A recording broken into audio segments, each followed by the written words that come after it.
Bonjour, je suis Jean-Michel Silin, directeur général du budget, et je suis accompagné de Georges Gassner, le gagneur, assistant directeur des études et de la programmation budgétaire. Nous allons, dans le cadre de la 11e édition du Sommet international sur la finance, vous présenter tour à tour. Moi-même, je vais vous présenter le PREPOC, le plan de relance économique post-Covid, et Monsieur le gagneur va vous présenter les technologies de l'information au cœur de la gestion des finances publiques. Et ma présentation, le contenu de ma présentation est le suivant. Dans ce premier temps, je vais parler du PREPOC et son importance dans le contexte Covid-19, les piliers du PREPOC et les domaines d'accompagnement, le processus d'élaboration du PREPOC, les objectifs du PREPOC, la mise en œuvre du PREPOC et les résultats attendus, le coût du PREPOC et la stratégie de financement, les principaux projets phares, les réformes stratégiques clés, les dispositifs de suivi et évaluation du PREPOC et finalement les principaux risques associés à la réussite du PREPOC.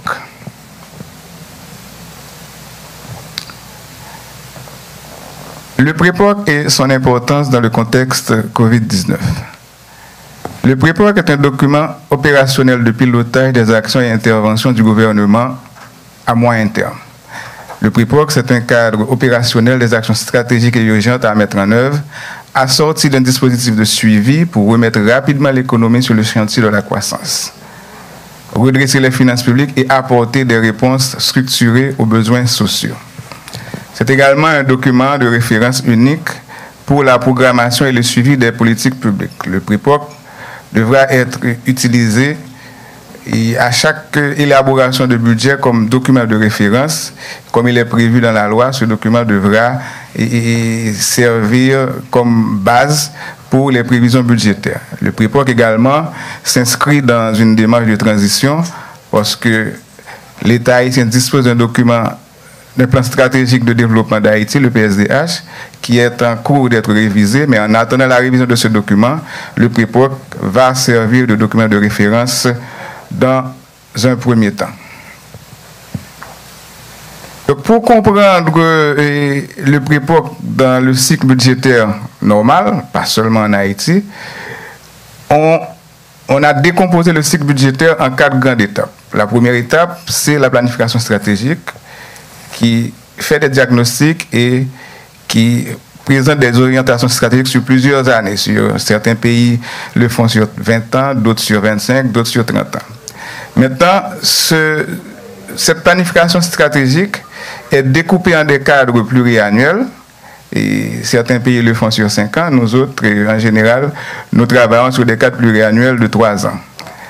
Et ce sont ces cadres pluriannuels qui alimentent l'élaboration du budget de l'État où les ressources sont allouées aux différents secteurs à travers un projet de loi de finances qui est déposé au Parlement.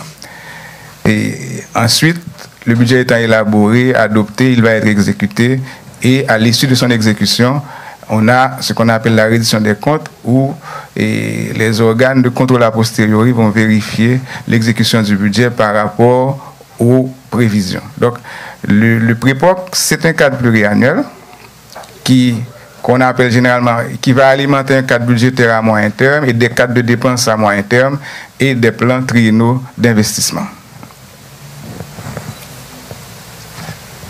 Donc, pour comprendre l'importance du PREPOC face aux perturbations causées par la crise, alors le document a été dénommé PREPOC, mais on aurait pu l'appeler un document post-crise parce que nous avons connu des crises subséquentes et sociopolitiques qui finalement, et la dernière crise, c'est la crise sanitaire. Donc, le PREPOC, cette crise a vraiment affecté l'économie et ça a attaqué, ça a créé des chocs sur l'offre et la demande et a perturbé l'activité économique et sociale en Haïti. Et on peut constater ces chocs à travers 5 principaux canaux. Tout d'abord, on a constaté la baisse des recettes d'exportation liée à l'effet conjugué de la baisse des prix des produits de base d'exportation et à la contraction du commerce mondial.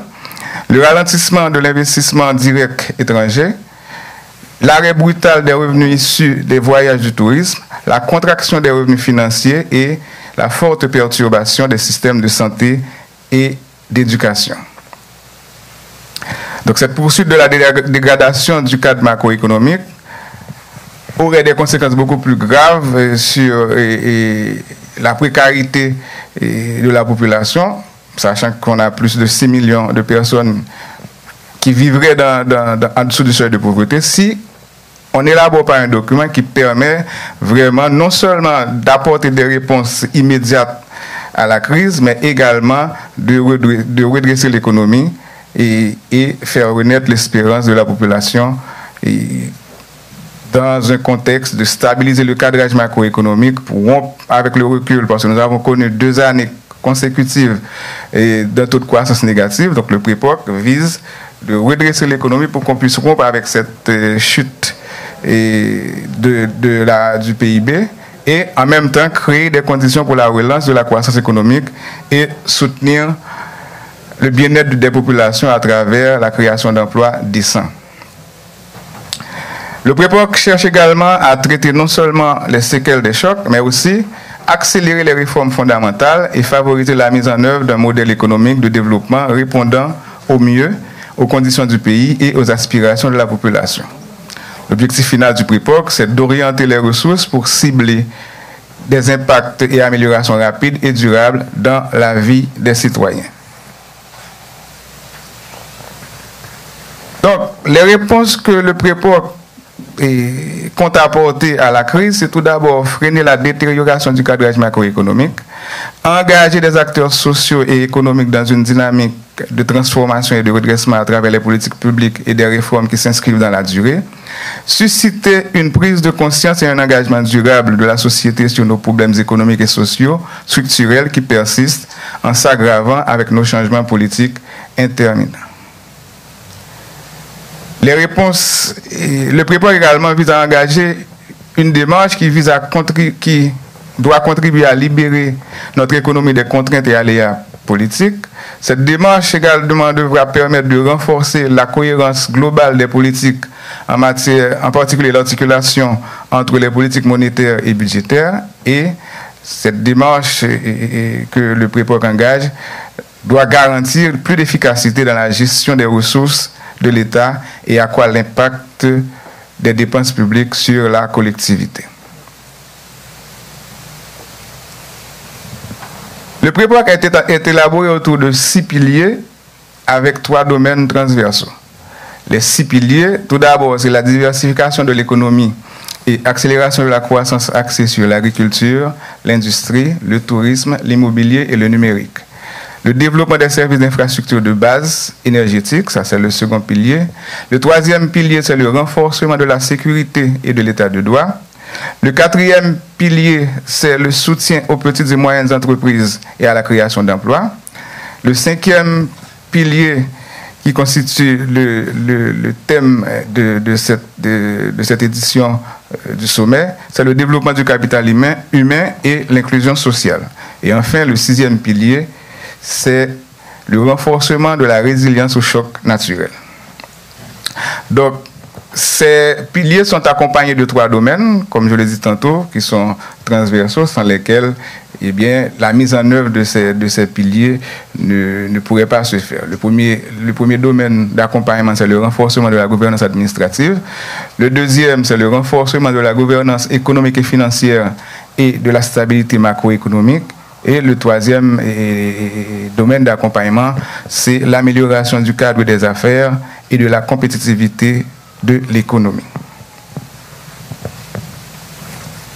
Le PREPOC n'a pas été élaboré seulement avec les équipes du ministère de l'économie et des finances et celles du ministère de la planification et de la coopération externe. Ces 2 ministères, s'il est vrai, ils sont les copilotes et dans le cadre de la préparation du budget et de l'exécution du budget également. Mais le PREPOC, tout d'abord, il y a eu un comité mixte créé au sein du ministère de l'économie et des finances et du MPCE, ministère de la planification et de la coopération externe. Sur la base, avec la création de ce comité, il y a eu des ateliers d'échange. Maintenant, les représentants des secteurs publics, du secteur privé des affaires, de la société civile, des partenaires techniques et financiers ont été tous invités et des groupes thématiques ont été créés, des groupes thématiques de réflexion stratégique qui donnent leurs avis, leurs contributions et pour contribuer à l'élaboration de ce document parce que tous les secteurs, et c'est un document qui concerne la société en général, donc tous les secteurs ont été invités et ont apporté leur pierre pour l'élaboration du PREPOC. Et nous avions bénéficié également des expertises nationales et internationales en termes de planification stratégique sectorielle, formulation, programmation et politique sectorielle et macroéconomique. L'objectif visé par le PREPOC, c'est tout d'abord atteindre un taux de croissance de l'économie de 3% en moyenne sur les 3 années et la création de 69 000 emplois dans l'économie. Cette croissance de 3% en moyenne projetée sur les 3 ans devrait être supportée par une stratégie adoptée en matière de diversification de l'économie dans les secteurs de l'agriculture, le textile, la construction, le tourisme et le numérique. Quant à la création d'au moins 69 000 emplois dans l'économie, elle pourra se réaliser en mettant tout en branle pour encourager la création, dans un premier temps, de 40 000 emplois dans le secteur textile et initier un programme d'insertion professionnelle de 13 000 jeunes universitaires diplômés dans les institutions publiques et privées.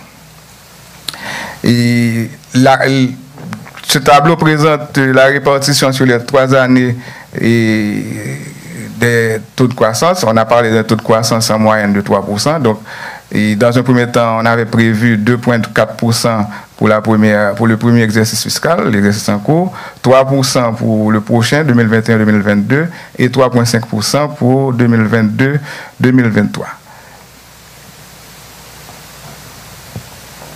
Quand là, on a l'ensemble des indicateurs macroéconomiques projetés sur les 3 années, on peut voir, et en ce qui a trait à la création des 69 000 emplois, eh bien, la répartition sur les 3 années, c'est qu'il est prévu 17 500 pour le premier exercice fiscal, 25 000 pour le second et 26 500 pour le 3e exercice fiscal.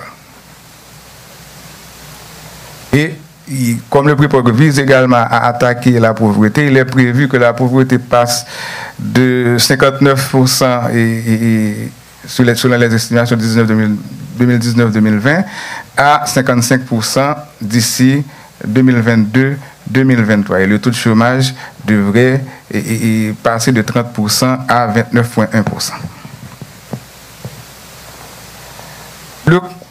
Pour financer le PREPOC, eh bien, on a évalué le coût total à 347,9 milliards de gouttes. De ces 347,9 milliards de gouttes, 190 milliards de gouttes seront mobilisés à travers le Trésor public et les partenaires techniques et financiers, et un gap de financement de 157,9 milliards de gouttes reste à combler. La stratégie mise en œuvre pour financer le PREPOC, tout d'abord, c'est l'émission des bons du Trésor. Ensuite, les prêts internationaux concessionnels, les partenariats publics-privés, les programmes d'incitation de la BRH, incitation participation des petites et moyennes entreprises, et les organismes autonomes devront contribuer également à financer le PREPOC à travers notamment le financement du budget, les prêts accordés à l'État et des prises de participation dans certains ouvrages publics.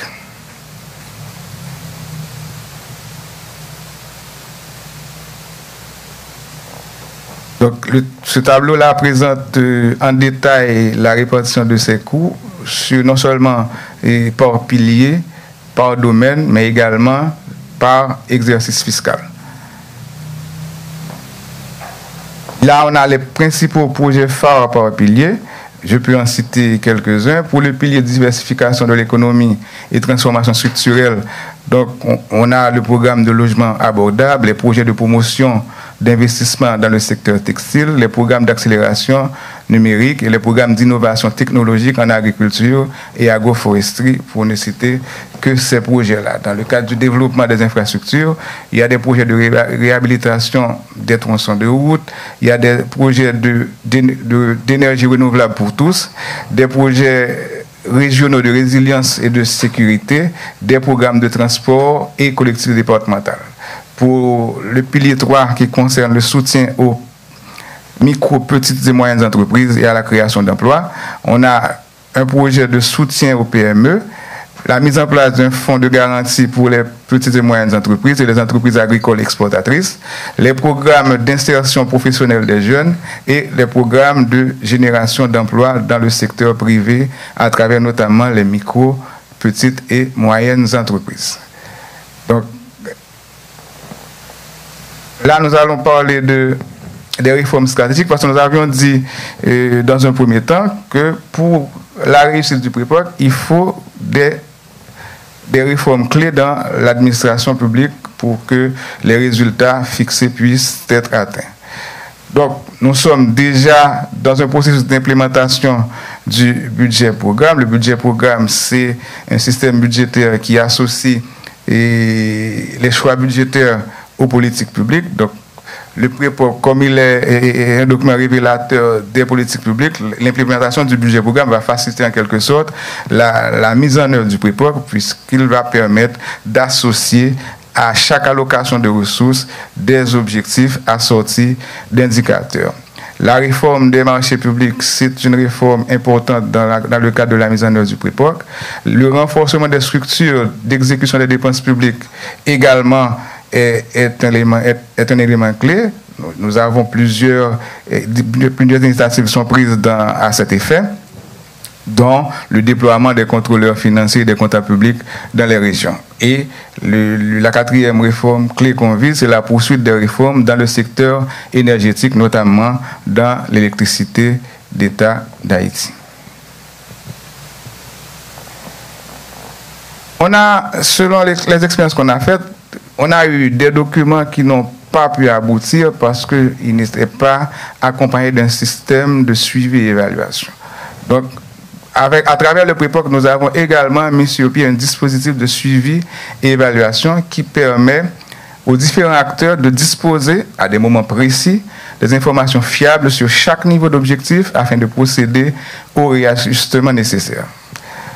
Ce dispositif de suivi et évaluation, de manière spécifique, devra permettre d'assurer le suivi effectif de l'exécution des projets, programmes et actions, de fournir régulièrement aux différents acteurs de développement des informations pertinentes sur l'évolution des indicateurs d'intrants et de résultats, d'évaluer les changements, les effets qui sont à moyen terme et les impacts à long terme, induits par la mise en œuvre des programmes et actions, d'assurer une communication stratégique et soutenue entre les acteurs de développement.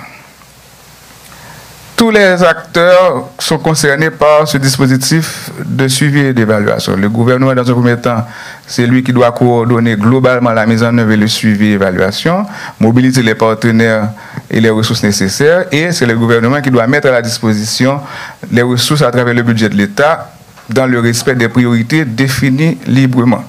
Et c'est le rôle du gouvernement, dans le cadre du dispositif de suivi et d'évaluation, d'assurer la communication, la vulgarisation et l'appropriation par les acteurs de développement tant du contenu que des résultats. Le Parlement devra adopter le PREPOC en tant que cadre national de référence et vérifier si les ressources qui sont utilisées, elles sont utilisées de manière telle que prévue et à l'atteinte des objectifs fixés. Les autorités départementales doivent appuyer la vulgarisation du PREPOC sur leur territoire respectif. Ils doivent coordonner les actions qui sont en train d'être menées dans leur département en vue d'assurer une synergie. Et également, ils doivent assurer un suivi physique pour voir est-ce que, quand l'argent est dépensé, est-ce que les travaux sont au rendez-vous. Le quatrième acteur dans ce dispositif de suivi et d'évaluation, c'est le secteur privé qui doit appuyer la création d'emplois qui est la source de croissance, qui est une source importante de croissance, participer à la mobilisation des ressources pour appuyer la réalisation des investissements et appuyer également l'innovation et le développement technologique. Les organisations de la société civile doivent informer et sensibiliser les populations bénéficiaires sur les objectifs et réalisations attendues, contrôler l'action publique, assurer la veille citoyenne et promouvoir la culture de compte rendu pour une bonne gouvernance. Et les organisations de la société civile doivent également servir d'intermédiation entre populations, partenaires, gouvernements pour l'exécution des projets et programmes. Et les partenaires techniques et financiers, évidemment, doivent apporter dans le cadre de leur coopération les appuis techniques et financiers au gouvernement pour l'exécution des programmes et projets de développement conformément aux priorités nationales. Ce schéma résume en quelque sorte la présentation en détail que je viens de faire sur le système, sur le dispositif de suivi et évaluation, comme je dis, qui est incontournable pour assurer la réussite du plan de relance économique post-Covid. Comme toute œuvre humaine, il y a des risques associés à la réussite du PREPOC. C'est pour cela que nous avons essayé de les identifier pour pouvoir être mieux armés quand nous devrons y faire face. Les risques associés à la réussite du PREPOC, c'est tout d'abord, dans un premier temps, les risques qui sont liés à la procrastination de la mise en œuvre du PREPOC et à la stabilité de l'environnement sociopolitique. Quand on parle de procrastination, c'est cette tendance qu'on a de remettre à demain ce qui pourrait être fait, ce qui aurait pu être fait aujourd'hui. Donc, les risques liés à la procrastination peuvent être identifiés à travers la lenteur dans la mise en œuvre des différentes réformes structurelles, l'adhésion des acteurs politiques au PREPOC, les incertitudes entourant l'année électorale et le regain d'importance des manifestations. Donc, s'il y a ces risques-là, eh bien, il est évident que les objectifs fixés à travers le PREPOC ne pourront pas être atteints. Il y a également les risques liés à l'évolution adverse de l'environnement international. Il y a aussi les risques liés à l'évolution adverse de l'environnement national et international. Donc, il y a la hausse des prix du pétrole, la contraction de l'économie des principaux partenaires commerciaux, la baisse sensible des appuis financiers extérieurs des partenaires au développement du fait d'une prolongation des effets de la crise sanitaire. Et nous savons que nous sommes dans un pays qui est très vulnérable et très exposé au choc naturel. Donc les risques liés à la survenance d'un choc naturel, c'est un risque qu'il ne faudrait pas minimiser si on veut aboutir aux résultats, aux objectifs fixés par le PREPOC. Voilà en gros une présentation succincte du plan de relance économique post-Covid 2020-2023. Je vous remercie de votre attention et je vais céder la place à M. Legagneur qui va parler des technologies de l'information et de la communication au cœur des finances publiques. Merci beaucoup.